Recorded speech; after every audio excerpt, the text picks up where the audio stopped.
Похоже, я уснул. Уже почти полночь. Это еще что такое?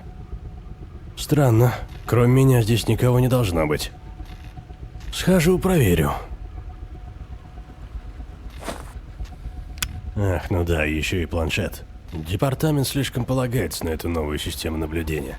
Скоро, наверное, джойстики выдадут. И световые мечи в придачу. Сколько же все это стоит? Так, ясно, понятно. Ну что, удобная штука. Лет через 10 такие везде поставят. Но вот человека она все равно не заменит.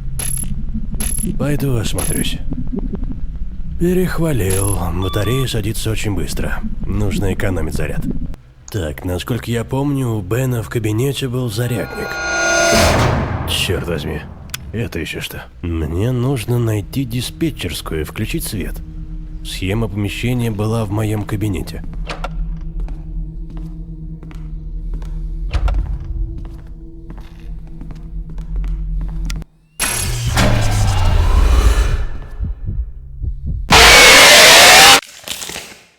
Игра, вышедшая в 2016 году, стала довольно популярной. Игра в стиле ужасов, похожая на FNAF и Outlast. И в этом видео мы поговорим о вещах, произошедших в игре Case Animatronics, а точнее только первую часть. Если будет высокая активность, то выйдет и вторая часть. Кстати, к видео есть свой повод, ведь на момент написания сценария вышла новая часть, и она вышла 6 декабря, то есть 4 дня назад. Если будет высокая активность, то и на третью часть сделаю обзор. А так, приятного просмотра. Давайте сначала я выскажу свое мнение об игре. Сама игра мне понравилась. Немного короткая, но не страшно. Сама игра длится примерно час, но мозги она может потрепать. И потрепать не из-за корявости, а из-за сложности. С первого раза игра будет сложной для вас, из-за головоломок и чувства неизвестности. Во время прохождения кажется, что фонарик вообще не нужен. Или как будто кажется, что аниматроник далеко, а на деле близко. Сердцебиение, что заставляет вас паниковать и так далее. Моя итоговая оценка по жанру 8 из 10. Немного не хватает до десятки, ведь в игре есть баги.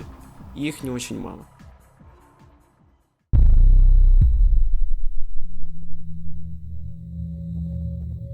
Мы просыпаемся в 12 часов ночи из-за тяжелой работы, и спустя несколько секунд слышим странный звук, на который мы идем проверять. Главный персонаж идет в диспетчерскую, чтобы включить свет, и после включения щитка на нас нападает волк. После скримера мы просыпаемся, ведь это был сон. Мы снова слышим этот странный звук и идем снова включать электрощит. Однако, вход в диспетчерскую заблокирован паролем от дверей. Мы идем искать код, и спустя время находим отключенного волка. У него на ногах лежит записка с кодом от двери. Запоминаем и идем открывать дверь. Включаем щиток и идем включать второй щиток. По пути к нему узнаем, что волк куда-то пропал. Также слышен звонок с телефона, который мы поднимаем, и голос телефона говорит нам, что волк обожает играть. И мы видим самого волка, что бежит на нас. Мы прячемся в шкаф в раздевалке, и оттуда главный герой идет в душевую, где находит ключ-карту от какой-то двери. Спустя пару минут мы попадаем в комнату, дверь которой был закрыт на ключ. Тут мы находим второй щиток, после чего начинается вторая глава этого видео. Наш герой включает планшет и видит, что еще один аниматроник проснулся. Имя ей Кошка. Ее особенность заключается в том, что она может передвигаться по вентиляции, что находится сверху, над потолком. Наш персонаж реагирует на кошку неспозитивом и говорит, что планшет садится. В одной из офисных комнат есть зарядка для планшета. Комната, кстати, принадлежит персонажу Бен. Мы идем к нему в комнату, однако дверь закрыта, замок сломан. Однако в хранилище есть отмычки, с помощью которых вы можете взломать дверь. Идем в хранилище, берем отмычки и потом в комнату Бена. Взламываем дверь и заходим внутрь. Зарядка отключена, и на компьютере запущена какая-то игра. Игра является вирусом, пройдя который зарядка включится. Игра несложная, проходим ее быстро и ставим планшет на зарядку. В ящиках, кстати, будет еще одна ключ-карта от одной из дверей. Ждем зарядку планшета и отправляемся в нужную комнату. Справа в видео вы можете увидеть, где она находится. Отправляемся туда, и в комнату запрыгивает кошка. Но мы залезаем под стол и ждем, пока она уйдет. Снова телефонный звонок. Берем телефон, и снова голос оттуда говорит нам, что позади нас находится сейф с еще одной ключ-картой, что дает доступ к комнате допроса, а также голос сообщает нам, что отключает подачу свежего воздуха. Из-за недостатка свежего воздуха у нас могут начаться галлюцинации, что будут сильно мешать нам в будущем и также в настоящем времени. Быстренько включаем вентиляцию и бежим в комнату с сейфом. Тут нам надо продержаться до 3 часов ночи, и только тогда сейф откроется. Можно все это время посидеть под столом, и когда наш персонаж скажет второй раз фразу, что он должен прожить до 3 часов ночи, примерно тогда сейф открывается. Берем ключ-карту и отправляемся в комнату допроса. Тут начинается 3 глава этого видео. Похоже, ты познакомился с еще одним из моих творений. Твоя удача меня поражает. Давай повысим градус напряжения. Теперь все будет серьезно. Игрушки вышли на охоту. Обернись. Тебя ждет сюрприз. Появляется еще один аниматроник – сова. Если на нее не смотреть, то она двигается. Если смотреть, то она не будет двигаться. Все просто. Наверное, это самый легкий аниматроник из всех. Также ее особенность в том, что обычный вид ее передвижения – это не ходьба, а телепортация. После пробуждения мы берем батарейки в комнате допроса, которыми лично я ни разу не воспользовался. В подсказках написано, что они нужны для включения радио, хотя я вообще без понятия, что за радио. Но не суть. Мы идем в комнату архивов, убегая и прячась от аниматроников, и когда мы попадаем в архивы, мы увидим на экране монитора спину аниматроника, на котором висит ключ-карта. А также услышим телефонный звонок.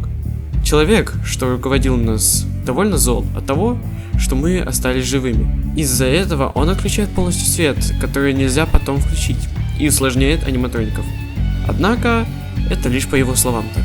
На деле они становятся легче, ведь каждые несколько минут они отключаются на время.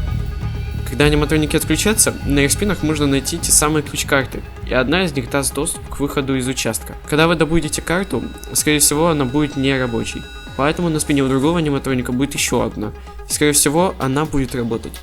Бежим к выходу, открываем дверь и сбегаем. На этом заканчивается кейс Animatronics.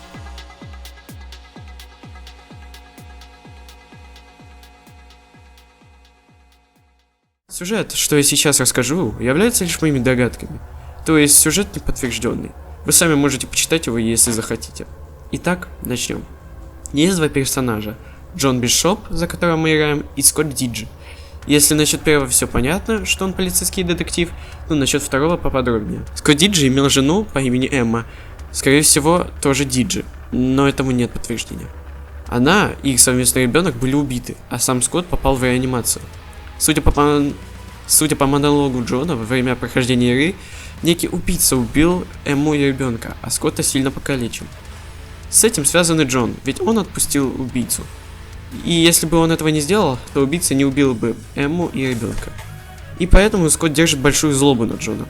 И в одну из ночей Скотт устроил игру с Джоном, закрыв его в полицейском участке ночью. И это происходит в первый кейс.